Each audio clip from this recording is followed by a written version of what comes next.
அன்புள்ள மன்னா, அன்புள்ள கனவா, அன்புள்ள கல்வனே, அன்புள்ள கண்ணாளனே, அன்புள்ள ஒளி, அன்புள்ள தமிழே, அன்புள்ள செய்யுளே, அன்புள்ள இலக்கணமே,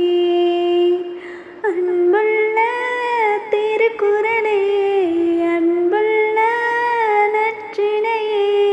அன்புள்ள படவா, அன்புள்ள திருடா, அன்புள்ள ரசிகா, அன்புள்ள கிறுக்கா, அன்புள்ள திமிரே, அன்புள்ள தவறே, அன்புள்ள உயிரே, அன்புள்ள அன்பே, இதில் யாவுமே இங்கு நீதான் என்றால் என்ன நான் சொல்ல சொல்லி பேரன்பிலே ஒன்று நான்